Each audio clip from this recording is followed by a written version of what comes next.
E em estúdio, para analisar os temas do dia, está Salvador Nobre da Veiga, analista da XTV. Salvador, muito bom dia. Bom Começando dia. por este Eurogrupo e por aquelas que são as expectativas, parece-te que vamos ter, acima de tudo, aqui uma definição mais clara daquilo que vai acontecer, por exemplo, à Grécia, daquilo que vai ser destinado, em que parâmetros vai ser destinada esta ajuda para a banca espanhola? Pelo menos é isso que se espera, depois da reunião da Cimeira de há 2 semanas, onde os mercados fizeram um grande alvorada com os resultados, mas aquilo que foi estipulado nessa Cimeira não foi nada de novo e não parece alterar muitas condições da crise europeia. Portanto, isto pode trazer algumas respostas, se realmente ficar definido durante a reunião de hoje. Várias, tanto a nível do Fundo do Mecanismo de Estabilidade Europeu, onde ainda não se percebe quais serão os mecanismos a adotar para o empréstimo e quais os trâmites que serão colocados em prática a nível de empréstimos diretamente no mercado secundário e também no mercado primário, uma vez que o mecanismo estabeleceu-se há 2 semanas que poderia financiar diretamente os Estados e também a banca. Mas a verdade é que a Finlândia e a Holanda têm batido pé. Têm batido pé e é um dos problemas também daquilo que houve na Cimeira há 2 semanas. E daí os mercados, depois de 2-3 dias positivos, praticamente desde então têm vindo a apresentar uma tendência bastante negativa. A Finlândia coloca entraves ao empréstimo direto aos países, sobretudo se estes não apresentarem colaterais significativos face aos empréstimos que eles estão dispostos a fazer, nomeadamente reservas de ouro, atualmente. E os mercados parecem estar aqui a antecipar algo menos positivo, porque se olharmos para os mercados acionistas estão em queda, a Espanha é mesmo a praça, o IBEX 35 é mesmo o índice que mais recua, temos no Stock 600 por setores dentro da banca os bancos espanhóis a serem os mais pressionados e no mercado secundário da dívida as yields sobre as OT 10 anos espanholas ultrapassaram outra vez os 7%. Sim. Poderá ser uma antecipação de uma decisão menos favorável ao nível da ajuda para a banca espanhola? Sim, isso porque nada ficou claro na cimeira anterior, nem eu acredito que ficará claro na reunião de hoje do Ecofin. Portanto, estamos a falar sempre de problemas que estarão inerentes àquilo que os países, que os líderes europeus estão dispostos a fazer. Não existe consenso a nível da dívida europeia. O mesmo mecanismo de estabilidade europeu não é o suficiente para travar a crise europeia. Os 500 mil milhões nunca serão suficientes para comatar as possíveis debilidades na dívida.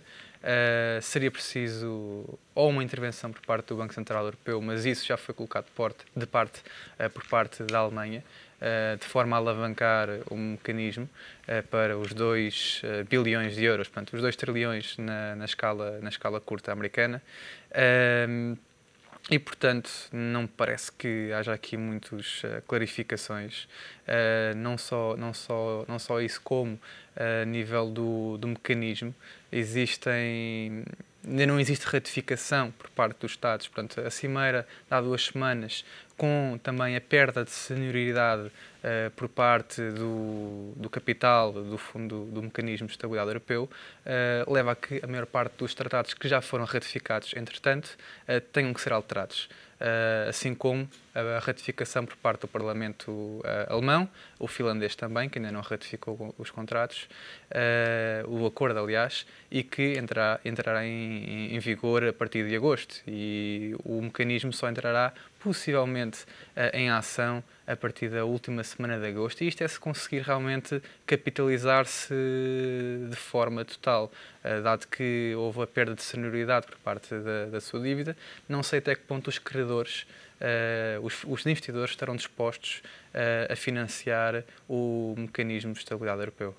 E até que ponto é que, Salvador, os investidores estão dispostos a comprar dívida soberana espanhola? Se tivermos por base aquelas que são as yield praticadas no mercado secundário nesta altura e até nos próprios leilões no mercado primário, mas hoje temos a yield outra vez acima dos 7%, acaba por ser um sinal, e se olharmos para o que aconteceu à Grécia, à Irlanda e a Portugal, por esta altura estavam a pedir ajuda externa, não apenas, como acontece com a Espanha para a banca, mas para a própria, neste caso, para todo o país, para a monarquia e não para apenas o setor financeiro. O pedido de ajuda para o setor bancário de há umas semanas, a meu ver, parece-me ser o início de uma... É só uma primeira fase. Sim, uma primeira fase. Posteriormente, a realidade vai cair sobre o governo espanhol e vão ter que realmente...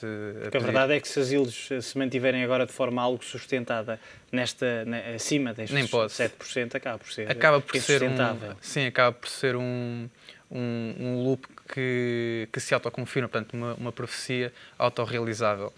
Os 7%, estar acima de 7% mais cedo ou mais tarde, independentemente daquilo que o governo espanhol venha a dizer, terão que pedir resgate financeiro, dado que os 7%, nem pouco mais ou menos, poderão ser sustentáveis a médio prazo, quanto mais a longo prazo.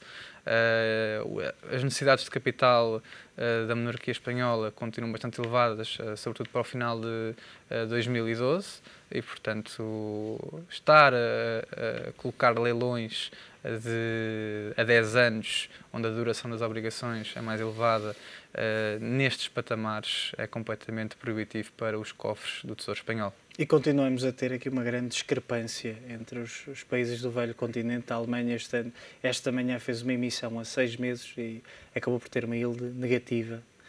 Os investidores pagam para ter dívida soberana alemã. É preciso, de alguma forma, equilibrar também evitar que os periféricos estejam assim tão pressionados e depois temos países como a Alemanha dentro de uma mesma união monetária, uma mesma união política, pelo menos na teoria, terem, eu não sei se podemos dizer vantagens, mas terem pelo menos realidades de mercado tão diferentes. É essa mesma realidade do mercado. Os investidores veem que existe uma diferença clara entre os vários países e é isso que faz, de certa forma, os ativos funcionam de forma relativa. Portanto, veem como a dívida alemã o único sítio onde poderão ver o seu capital com retorno. Não retorno a nível de rentabilidade, mas reaver o seu capital. Em termos de segurança. Sim, em termos de segurança. E, portanto, não estão dispostos a alocar em qualquer outro ativo que não dívida alemã. Neste caso, a 2 anos. Portanto, os investidores estão a perspectivar que no prazo de 6 meses existe a possibilidade de perda de capital em qualquer outro ativo, nomeadamente a dívida espanhola, e assim como os outros países periféricos. A Itália também está bastante pressionada em termos de yields, e possivelmente a França no futuro também começará a ser pressionada, dado que existem muitos problemas a nível também do seu déficit e que François Hollande não parece também estar a fazer o melhor trabalho no que a isso diz respeito, dado que existem muitas medidas a nível de gastos por parte do governo que poderão vir a ser pressionados no futuro. A Grécia vai conseguir mais 2 anos para cumprir com o programa estabelecido? A avaliar pelas palavras dos países como a Alemanha e Finlândia, não me parece que... Christine Lagarde já tinha de resto dito que não estava com grande paciência para renegociar. Sim, têm sido negociações atrás de negociações e renegociações também.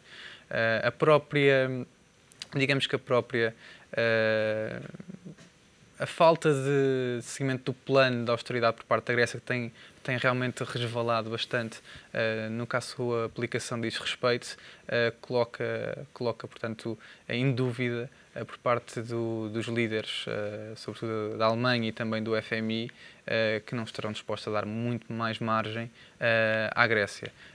Agora, o que se coloca em causa é que realmente o que é que poderá acontecer, ou realmente dão alguma folga à Grécia, ou não estou a ver a Grécia também, porque não consegue, a Grécia simplesmente não consegue e poderá haver aqui um novo default por parte do país para fazer face aos seus compromissos. Não me parece que haja aí outra solução a médio prazo. Como é que fica no meio desta crise, e nomeadamente este ano, e porque saíram algumas estimativas novas, a moeda única em 2012? Partilhas da opinião dos analistas que defendem que o pior para a moeda única este ano já passou e que poderá terminar, ou tudo indica que vai terminar o ano e apesar de só ter passado metade do ano, em 1,26 dólares. Parece que poderá ser este valor ou, na tua opinião, um valor mais abaixo?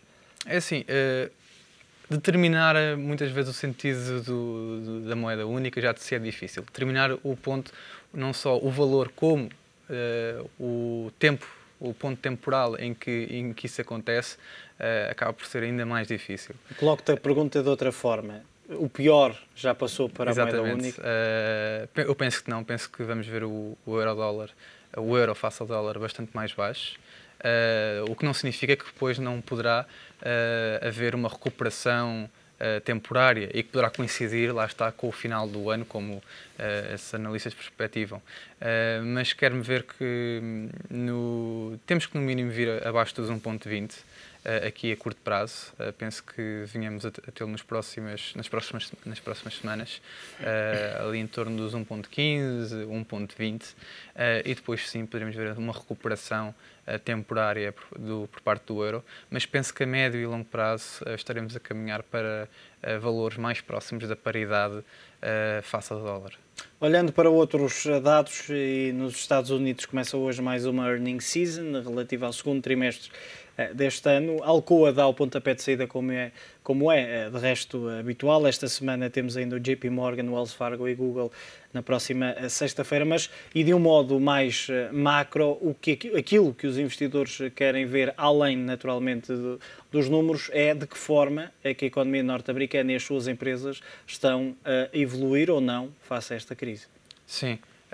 Nomeadamente a nível das exportações, a economia americana tem estado bastante resiliente no que toca a essa economia, muito também derivado dos estímulos. Eu acredito que o mercado poderá estar pressionado nos próximos meses, o mercado americano, e que podemos visitar valores bastante mais abaixo do que os atuais. Penso que estamos nos 1.320 pontos, sensivelmente. Uma queda de 10-20% por parte dos índices não me parece-me bastante plausível, à medida que os dados macroeconómicos se têm vindo a deteriorar, mas com a ressalva de que se a Reserva Federal Americana, entretanto, intervir no mercado através de um novo quantitative easing, então aí o mercado só tem por onde subir, apesar de haver algumas reticências, dado que a eficiência dos programas de quantitative easing tem estado a perder cada vez mais eficácia. Portanto, pode haver aqui também não haver um retorno tão grande como houve nos programas passados, e havendo sempre essa ressalva de que o mercado, perante uma nova ronda de liquidez, de injeção de liquidez por parte da Reserva Federal Americana, terá-se por onde subir.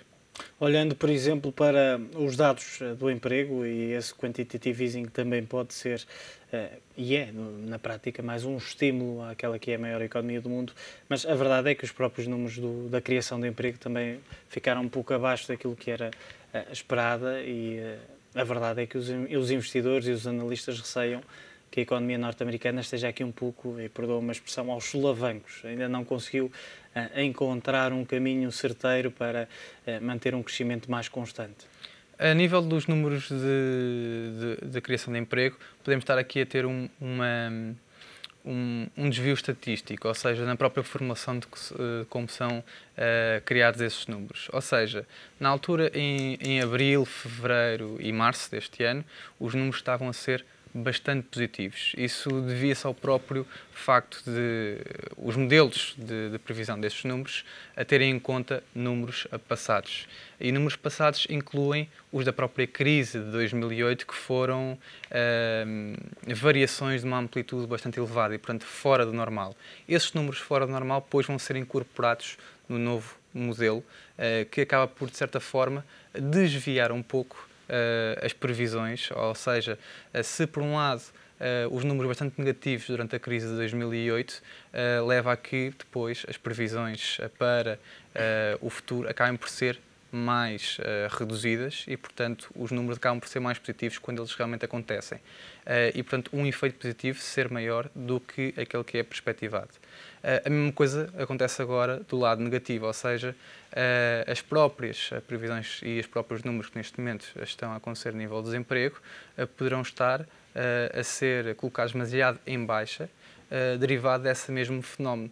Ou seja, o que acontece nesse modelo é que ele tem que ser ajustado para eliminar esses números que podem, de certa forma, deformar os resultados do emprego. Portanto, dado que os dados de 2008 foram completamente anormais e por isso mesmo pode existir aqui estes fenómenos estatísticos que estarão, de certa forma, a nível de sazonalidade, a criar muito positivo quando os números são positivos e transparecer isso mesmo, e do lado negativo, no sentido negativo, também colocar demasiado pressão negativa do que aquela que realmente é. Portanto, podemos ter aí números que na realidade aparecem pior do que realmente são. E vamos continuar a analisar esses números num futuro próximo. Salvador, muito obrigado pela tua análise. Salvador Nobre da Veiga, analista da XTV, num dia que vimos de quedas nas praças europeias.